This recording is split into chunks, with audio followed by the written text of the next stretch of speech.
So good morning guys. तो चलिए start करते हैं आज की हमारी रिवीजन क्लास। और हाँ, अगर आप में से कोई इस वीडियो को वेरी फर्स्ट टाइम देख रहे हैं तो आपको बता दूं, ये डेली करंट अफेयर्स वाली क्लास नहीं है, ये हमारी रिवीजन वाली क्लास है। मतलब इसमें हम रिवीजन करते हैं। किनका रिवीजन करते हैं? इसमें 10 स्टैटिक क्वेश्चंस होते हैं। और ये 10 स्टैटिक क्वेश्चंस कौन से होते हैं? ये करंट अफेयर्स में जो टॉपिक्स चल रहे हैं वहीं से निकाले गए प्रश्न हैं। जैसे कि अभी कोई ऑर्गेनाइजेशन न्यूज में थी, जैसे कि यूनाइटेड नेशन अभी न्यूज में आया, तो यहाँ पे उसके प्रश्न आपको मिल जाएंगे कि उसका हेडक्वार्टर कहाँ पर है, उसके सेक्रेटरी जनरल कौन है, उसकी स्थापना कब होती है। तो इस तरह से जो स्टैटिक प्रश्न है वो वही लिए जाते हैं या वहीं से लिए जाते हैं जो करंट अफेयर्स में टॉपिक्स चल रहे हैं। उसके अलावा 20 क्वेश्चन हम पिछले 6 महीने के करंट अफेयर्स के करते हैं और कल के करंट अफेयर्स की क्लास के क्वेश्चंस का भी हम लास्ट में रिवीजन करते हैं। तो इस तरह से ये हमारी रिवीजन वाली क्लास बनती है। मतलब कहने का यह है, इसमें हम नया कुछ नहीं पढ़ते, पुरानी चीजों का बार बार रिवीजन करते हैं। कहने को तो ये 40 क्वेश्चन है, लेकिन जब आप इस क्लास को पूरी देखेंगे तो आपको पता लगेगा आप 60 से 70 क्वेश्चन कवर कर रहे हो 12-13 मिनट के अंदर। और डेली करंट अफेयर्स वाली क्लास देखना चाहते हो तो उसका अलग से वीडियो अपलोड होता है, वो आप देख सकते हैं। तो चलिए स्टार्ट करते हैं आज की हमारी क्लास। अब देखो, इस प्रश्न में आपसे क्या पूछ रहे हैं कि शंघाई कोऑपरेशन ऑर्गेनाइजेशन की पहली सांस्कृतिक व पर्यटन राजधानी किसे चुना गया था? तो आंसर होगा वाराणसी को 2022-23 के लिए।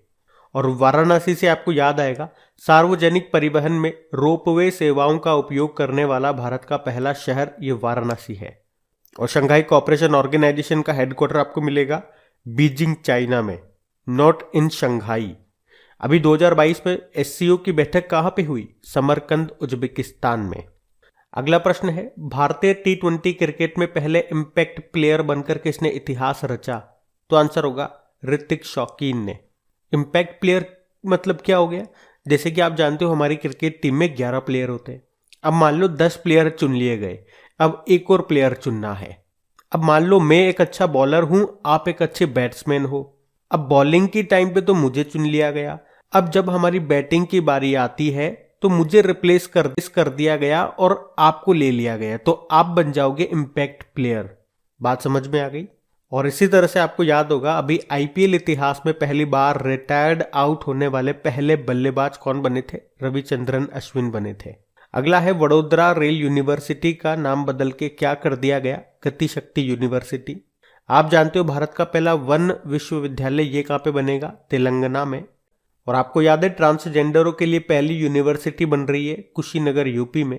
और भारत के बाहर पहला योग विश्वविद्यालय बना है अमेरिका में, जिसका नाम स्वामी विवेकानंद जी के नाम पे है। और भारत के बाहर पहला आईआईटी बनेगा यूनाइटेड अरब अमीरात में, ये भी याद रखना। अगला है, भारत का सबसे आर्द्र स्थान कौन सा है? मानिकराम, ये मिलेगा आपको मेघालय में। मेघालय की कैपिटल शिलोंग है। मुख्यमंत्री है कॉनराड संगमा और गवर्नर है सत्यपाल मलिक। मेघालय की कैपिटल क्या है? शिलोंग है और मुख्यमंत्री है कॉनराड संगमा। अब बताओ बीसीसीआई के 36वें अध्यक्ष कौन बने? तो आंसर होगा रॉजर बिन्नी बने। किसका स्थान लिया इन्होंने? सौरव गांगुली का। और अभी आपको याद होगा सौरव गांगुली ये एक तो ड्रीम सेट गो और बंधन बैंक के ब्रांड एम्बेसडर बने थे। बीसीसीआई का टाइटल स्पॉन्सर बन गया अभी मास्टर कार्ड। अब बताओ लुप्त प्राय स्लेंडर लॉरेस के लिए भारत का पहला अभ्यारण्य ये कहाँ पे बनेगा? तो आंसर होगा तमिलनाडु में। और 37 नंबर के नेशनल गेम्स ये अगले साल होंगे 2023 में। कहाँ पे? गोवा में होंगे। और 36वें अभी हुए थे 2022 में गुजरात में, जिसमें पहले स्थान पे सर्विसेज था जिसने 61 गोल्ड जीते थे। सेकंड पे महाराष्ट्र था, 39 गोल्ड जीते थे। और तीसरे पे हरियाणा था 38 गोल्ड के साथ। इसमें अगर बात करें बेस्ट फीमेल एथलीट कौन रही, तो आंसर होगा हर्षिका रामचंद्रन। और बेस्ट मेल एथलीट रहे साजन प्रकाश, दोनों स्विमर हैं। अब बताओ ग्लोबल पेंशन इंडेक्स 2022 में टॉप पे रहा आइसलैंड, भारत 41 नंबर पे था। और इस इंडेक्स को जारी किसने किया? मर्सर CFA इंस्टीट्यूट ने। आप जानते हो अटल पेंशन योजना कब शुरू होती है? 2015 को ये शुरू होती है कोलकाता से, मोदी जी ने इसको शुरू किया था। पहला विश्व स्लॉथ बियर दिवस पहली बार मनाया हमने ये कब मनाया? 12 अक्टूबर को। स्लॉथ बियर यानी भारतीय स्थानीय भालू जो होते हैं उनको स्लॉथ बियर कहा जाता है। अंतरराष्ट्रीय ई कचरा दिवस ये हमने 14 अक्टूबर को मनाया। और आप जानते हो भारत का पहला ई वेस्ट इको पार्क कहाँ पे बनेगा? नई दिल्ली में। देश का पहला ई वेस्ट क्लिनिक कहाँ पे बना? भोपाल में। और गाइज अगर सेशन अच्छा लगा तो प्लीज़ इसे लाइक करके अपने दोस्तों के साथ में शेयर ज़रूर कर देना। अभी इसलिए बता रहा हूँ, आगे जा करके आप लोग भूल जाते हो, तो जो भी आपका स्टडी ग्रुप हो गया या फ्रेंड्स तो होंगे ही सही, तो उनके साथ प्लीज़ इसको शेयर ज़रूर कीजिएगा। अभी बढ़ते हैं आगे। अब हम पुराने महीने के करंट अफेयर्स का रिवीजन करने वाले हैं। कौन दिल्ली के नए उप राज्यपाल बनाए गए थे? विनय कुमार सक्सेना।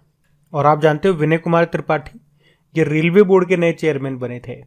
और विनय मोहन क्वात्रा ये भारत के नए फॉरेन सेक्रेटरी बने थे। बताओ किस राज्य सरकार ने संभव पोर्टल को लॉन्च किया था? उत्तर प्रदेश ने, जिसका उद्देश्य क्या था? जनता की समस्याओं का निवारण करना। वर्ल्ड इकोनॉमिक फोरम के travel and tourism development index में भारत 54वें स्थान पर रहा था, जापान टॉप पे था। वर्ल्ड इकोनॉमिक फोरम जिसकी स्थापना होती है 1971 में, कोलोग्नी स्विट्जरलैंड में हेडक्वार्टर है। स्वास्थ्य सेवा में ड्रोन लॉन्च करने वाला पहला भारतीय राज्य कौन सा बना? तो आंसर होगा उत्तराखंड।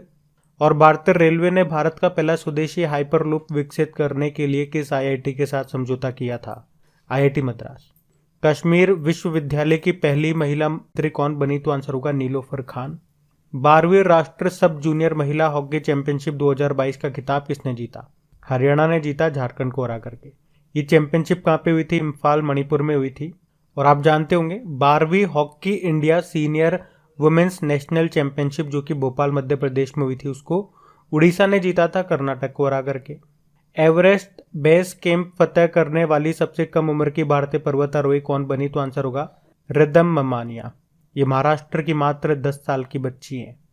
अब बताओ किसे याल अवार्ड के लिए चुना गया? AK वेंकट चलपति को। विश्व आर्थिक मंच यानी कि वर्ल्ड इकोनॉमिक फोरम की वार्षिक बैठक 2022 का आयोजन स्थल ये कौन सा है? तो आंसर होगा दावोस, स्विट्जरलैंड। इसकी थीम क्या है? Working together restoring trust. और वर्ल्ड इकोनॉमिक फोरम का हेडक्वार्टर कोलोग्नी स्विट्जरलैंड ही है। अगला देखते हैं। चलो अब बताओ, मंकी पॉक्स के रोगियों के लिए 21 दिनों का क्वारंटाइन अनिवार्य करने वाला पहला देश कौन सा बना? तो आंसर होगा बेल्जियम। बेल्जियम की कैपिटल ब्रुसेल है, करेंसी है यूरो। और नाटो का और यूरोपियन यूनियन का हेडक्वार्टर भी आपको यहीं पे मिलेगा, ब्रुसेल, बेल्जियम में। चलो अगर मैं आपसे पूछूं चेचक के टीके की खोज किसने की थी? तो आंसर होगा एडवर्ड जेनर ने। और रेबीज के? आंसर होगा लुई पास्चर ने। विश्व कछुआ दिवस कब मनाया जाता है? तो आंसर होगा 23 मई को।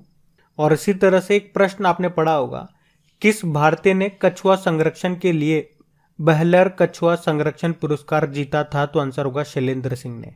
वो नाम भी याद रखना। किसने स्पेनिश ग्रैंड प्री का खिताब जीता? तो आंसर होगा मैक्स वर्स्टपन ने। रेडबुल के ड्राइवर हैं ये, नीदरलैंड के हैं। और किस भारतीय ने 2022 में दूसरी बार मैग्नस कार्लसन को हराया? तो किस भारतीय ने हराया था? आर प्रज्ञानंदन ने हराया था। तमिलनाडु के चेस प्लेयर हैं ये, ग्रैंड मास्टर, मात्र 16 साल इनकी उम्र है। मैग्नस कार्लसन ये नंबर 1 चेस प्लेयर हैं, नॉर्वे के हैं ये। भारत और किस देश के बीच में कॉर्पेट एक्सरसाइज का आयोजन हुआ था? बांग्लादेश और भारत के बीच में हुआ था ये, मई के महीने में बंगाल की खाड़ी में हुआ था ये। ऑस्ट्रेलिया के नए प्रधानमंत्री कौन है? एंथनी अल्बनीज है। किसने UEFA यूरोपा फुटबॉल लीग का खिताब जीता? तो आंसर होगा आइंट्रास्ट फ्रैंकफर्ट ने। किसको हराया? रेंजर्स टीम को हराया। अंतर्राष्ट्रीय जैव विविधता दिवस मनाया जाता है 22 मई को। थीम क्या है? Building a shared future for all life, सभी जीवन के लिए एक साझा भविष्य का निर्माण। इन्फोसिस के MD CEO कौन बने फिर से? सलिल S पारेख। हेडक्वार्टर इसका बंगलुरु में है। अब बताओ किसने प्रीमियर लीग चैंपियनशिप का खिताब जीता था? मैनचेस्टर सिटी ने। अब हम कल के करंट अफेयर्स को रिवाइज करेंगे। अब रिवीजन करेंगे पुराने महीने के करंट अफेयर्स का। तो बताओ, from dependence to self reliance नाम की बुक को किसने लिखा? बिमल जालान ने लिखा है, RBI के पूर्व गवर्नर है। और इसी साल इन्होंने एक और बुक लिखी थी द इंडिया स्टोरी नाम से, वो भी याद रखना। अगला है अक्टूबर 2022 में किसे CCI competition commission of India यानी कि भारतीय प्रतिस्पर्धा आयोग का कार्यवाहक अध्यक्ष बनाया गया? आंसर होगा संगीता वर्मा को। 2023 में 41वीं इंटरपोल महासभा की मेजबानी ये कौन करेगा? ऑस्ट्रिया करेगा। ऑस्ट्रिया की कैपिटल वियना में होंगे। और वियना किस नदी के किनारे स्थित है? डैन्यूब नदी के। ओपेक का हेडक्वार्टर आपको ऑस्ट्रिया में मिलेगा। अच्छा, इंटरपोल की बात करते हैं तो यहाँ से भी 2 स्टैटिक प्रश्न बन जाएंगे। इसका हेडक्वार्टर कहाँ पर है? लियोन, फ्रांस में है। और इसके अध्यक्ष हैं अहमद नासर अल रईसी। और इंटरनेशनल क्रिमिनल पुलिस ऑर्गेनाइजेशन इसकी फुल फॉर्म होती है। अभी इसकी 90वीं बैठक अभी 2022 में हुई थी, 90 नंबर की, वो हुई थी भारत में, ये भी याद रखना। अब बताओ अक्टूबर 2022 में किसने बच्चों के खिलाफ साइबर अपराध को रोकने के लिए कुंजप नाम से मोबाइल एप्लीकेशन लॉन्च किया था? केरल ने। और अगर आपसे पूछे कि कौन सा राज्य भारत की पहली साइबर तहसील बनाएगा तो आंसर होगा मध्य प्रदेश। अच्छा, नाटो साइबर डिफेंस ग्रुप को ज्वाइन करने वाला पहला एशियन कंट्री कौन सा बना? तो साउथ कोरिया बना था। अच्छा, चीन को पीछे छोड़कर भारत का तीसरा सबसे बड़ा निर्यात बाजार कौन सा बना? नीदरलैंड बना है, जिसकी कैपिटल होती है एम्स्टर्डम। मतलब भारत तीसरे नंबर पे सबसे ज्यादा एक्सपोर्ट करता है नीदरलैंड को, कहने का मतलब ये हो गया। पहले नंबर पे अमेरिका, दूसरे पे यूनाइटेड अरब अमीरात और अब तीसरे पे आ गया नीदरलैंड। अगला है अक्टूबर 2022 में लॉस एंजल्स में आयोजित 50वें एनिवर्सरी सैटर्न अवार्ड्स में किस फिल्म ने सर्वश्रेष्ठ अंतर्राष्ट्रीय फिल्म पुरस्कार जीता? तो आंसर होगा आरआरआर, जिसके डायरेक्टर हैं एस.एस. राजामौली। अक्टूबर 2022 में दिल्ली के उपराज्यपाल ने एक मुश्त संपत्ति पर किस नाम से माफी योजना शुरू की? तो आंसर होगा समृद्धि नाम से। किस शहर ने दुनिया की पहली मुंह से ली जाने वाली कोविड-19 वैक्सीन देनी शुरू की? तो आंसर होगा शंघाई। शंघाई किस नदी के किनारे स्थित है? यांगतीसी नदी के किनारे, जो कि एशिया की सबसे लंबी नदी है। अब बताओ किस देश ने एलिजाबेथ जॉन्स को नई दिल्ली में चार्ज डी अफेयर्स के रूप में नियुक्त किया? अमेरिका ने। हिंदी में इसे बोलोगे आप प्रभारी राजदूत या कार्यकारी राजदूत भी बोल सकते हो। ये राजदूत जो अपॉइंट होते हैं उनकी गैर मौजूदगी में उसका काम देखते हैं ये।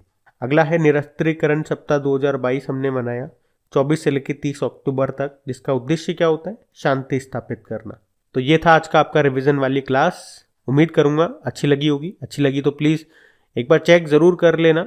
वीडियो को आपने लाइक तो कर दिया है ना, और शेयर भी कर दिया है ना दोस्तों के साथ।